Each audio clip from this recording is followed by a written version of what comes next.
There are cars that don't just sit in a driveway, they sit in your imagination, waiting for a second life. A worn-out 1987 Delta 88 custom cruiser, complete with faux wood grain panels and a reputation for being underpowered, can still spark something bigger than itself. For one builder, that old land yacht isn't just transportation, it's a vision. A pro-touring style transformation is already taking shape in his mind. But beyond the car lies a deeper story of burnout, recovery, family, and the slow rebuilding of purpose when everything once familiar begins to feel heavy and uncertain. The Delta 88 vision. The Delta 88 custom cruiser represents a kind of forgotten American comfort, long, soft, and built for highways that no longer look the same.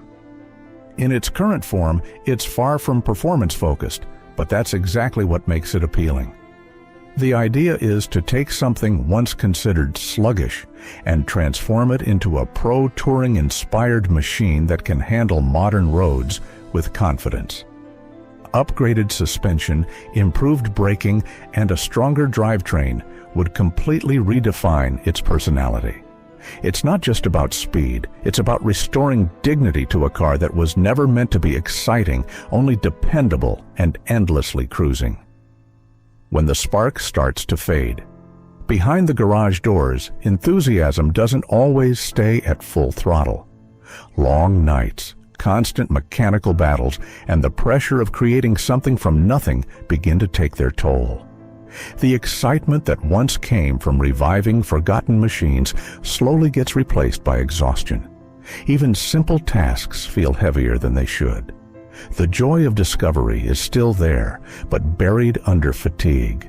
Small signs begin to show: missed moments, shorter efforts, quieter energy. It's not a dramatic collapse, but a gradual dimming.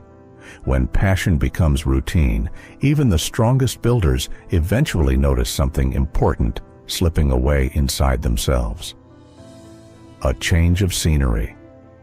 Sometimes the only way forward is to physically step away from what's draining you. Leaving behind cold winters and frozen tools, the decision is made to head south, where the weather is warmer and the work can continue longer without interruption. But the move isn't just about climate, it's about mental reset. It's about finding space again to enjoy life beyond broken engines and rusted bolts. The hope is simple: more time outdoors, more balance between work and family, and a chance to rediscover why turning wrenches ever felt meaningful in the first place. The frozen Mustang Challenge. Then comes the machine that refuses to be ignored, a 1979 Mustang buried in years of neglect and frozen solid from decades of sitting still. Snow covers its body, rust clings to every edge, and nothing about it suggests it should run again. But that is exactly the kind of challenge that demands attention.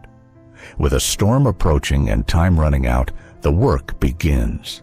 Fuel systems are revived, frozen components are coaxed back to life, and stubborn bolts are fought inch by inch.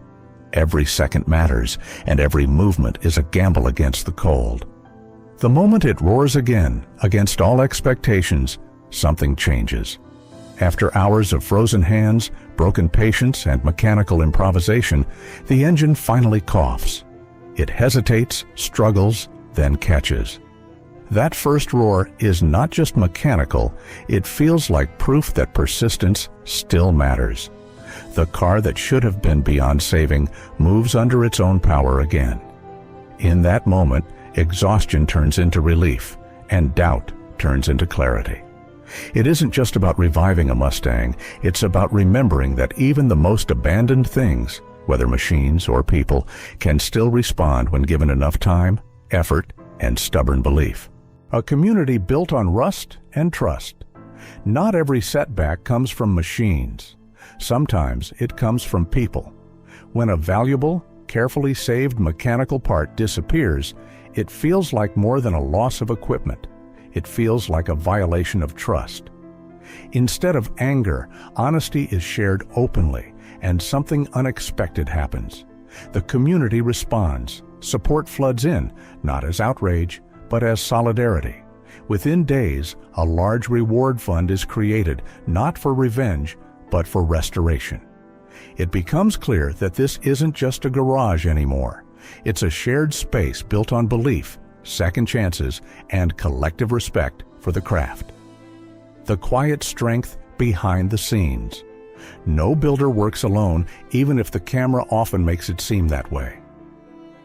Behind every project is someone managing the unseen structure that keeps everything moving. Orders, logistics, planning, and endless coordination happen quietly in the background. This steady support keeps the entire operation from collapsing under its own weight. Without it, the garage would simply be chaos and unfinished ideas. It's a reminder that passion may start the engine, but organization keeps it running. Real success in this world depends just as much on patience and coordination as it does on mechanical skill and creativity. A legacy in small hands.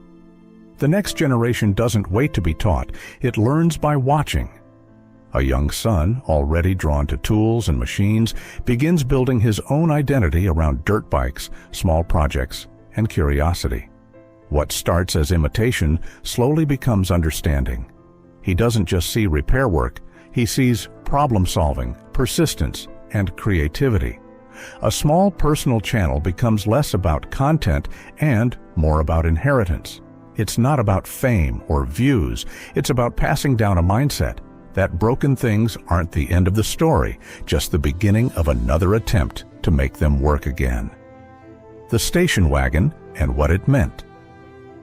Among all the projects, one old station wagon stands apart. It isn't chosen for performance or excitement, but for memory. Hidden behind a collapsed barn, it carries the weight of family history, Sunday drives, long trips, and a life once shared on open roads. Restoring it isn't just mechanical work, it's emotional preservation. Every repaired piece feels like returning something lost. When the engine finally runs again, the reaction is unexpected and deeply human. It isn't just success, it's recognition that machines can hold stories, and restoring them sometimes means reconnecting with something far older than metal. Conclusion. In the end, this isn't just a story about old cars or restoration projects. It's about cycles, burnout and recovery, loss and rediscovery, silence and noise. Machines become mirrors for the people who rebuild them, reflecting exhaustion, persistence, and hope in equal measure.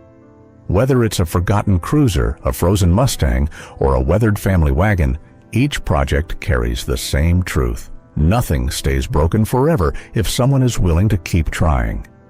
And sometimes the real repair happening in the garage isn't the vehicle at all. It's the person turning the wrench one bolt at a time.